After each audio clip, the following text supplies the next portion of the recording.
ಎಲ್ಲರಿಗೂ ನಮಸ್ಕಾರ.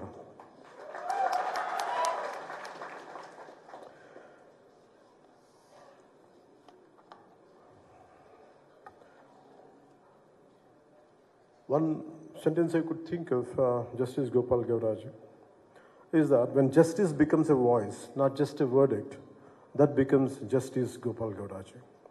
Today I'm deeply honored to be here today, celebrating the 75th birthday of Honorable former Supreme Court Judge, Justice Sri Gopala Gowdaರ. I stand before you not as a Deputy Chief Minister or other names I carry. I stand here today, you, as a student who has been fortunate enough to learn from one of this country's rarest voices of moral courage, Justice V. Gopala Gowdaರ. When I look at his life journey, it fills me with deep respect. Born in a small village called Pedduru in Chintamani region of Kolar district, from a humble family, he rose through sheer dedication and integrity. From being an advocate to serving as a judge of the Karnataka High Court, then as a Chief Justice of the Orissa High Court, and later as a judge of the Supreme Court of India, his life itself is an inspiration. It shows us that what honesty, hard work, and commitment to justice can achieve. Recently in July 2025, I spoke about Justice Gowdaರ in an interview. When I said that Justice Gowdaರ is not just an inspiration, he's my mentor. His commitment to the oppressed, his fearless defense of constitutional values, these are the ideals I strive to live by. It is because beyond being a former judge of the Supreme Court, he's a man who has dedicated his life to the voice of the voiceless. Justice Gopala Gowdaರ has always extended his support in crucial people's movements. Whether it was the Nallamala uranium issue or the Amaravati farmer struggles, or when we formed a joint fact-finding committee to understand how central funds were being utilized by the state. He participated voluntarily, sharing his knowledge and helping us present facts in the right way. He offered a rightful judicial guidance that helped us to examine the constitutional obligations, the denied promises, and the center's accountability under the AP Reorganization Act. He showed us emotion. It's a process. It's evidence. It's courage wrapped in facts. With his support, our fact-fighting committee was not just a political tool, it became a document of justice and a mirror to the facts. What we learned, mainly from the key words from him, is governments may change, but the duty to the Constitution never changes. And that our duty is not to please governments, but to protect citizens from the misuse of power, whoever wields it.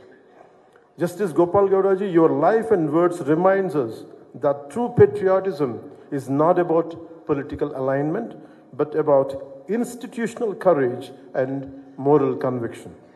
You have taught us that we must govern with conscience, judge with courage, and serve with integrity because, as you beautifully put it, the Constitution is not just a document, it is a sacred trust placed in our hands. We are deeply grateful, sir, for your wisdom, your clarity, and your unwavering faith in the spirit of our Constitution. Your words continue to inspire us to build a democracy rooted in courage, compassion, and balance.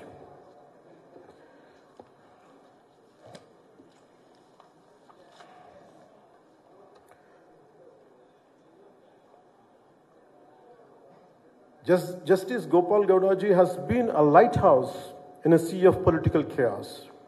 He is the proof that retirement does not silence responsibility, that a judge may leave the bench, but not the battle for justice. That is why we fight. Our fight is not about power, it's about restoring trust in public life, it's about bringing dignity back to governance, it's about ensuring that the law protects the weak, not just the powerful. That's what we all stand for. That's why we stand by Justice Gopala Gowdaರ. And in this journey, we are blessed to be guided not just by political instincts, but also by ethical giants like Justice V. Gopala Gowdaji. Finally, I would like to sum up in few words. I draw strength from his words, I draw clarity from his wisdom, and above all, I draw courage from his life.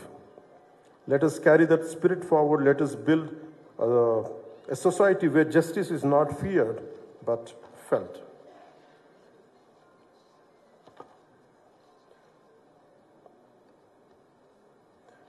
And these are the key takeaways which I have taken from his life. He has often said that legislature, the administration, the judiciary are the three organs of one living constitution. Each must perform its role independently, yet harmoniously complementing one another when needed, but never crossing into each other's domain. These words capture the very essence of our republic, that independence does not mean isolation and cooperation does not mean compromise.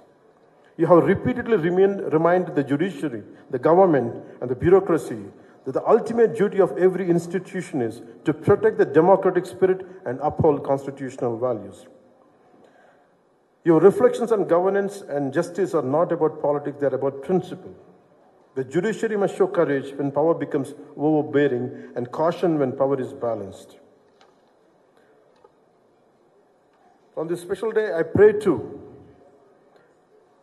Lord Venkateshwara and Lord Manjunatha to bless Justice Gopala Gowdaji with long life and good health. May his wisdom continue to guide future generations, and may leaders like me always have the privilege to learn from his experience and ideals. And Jai Karnataka and Jai Hind.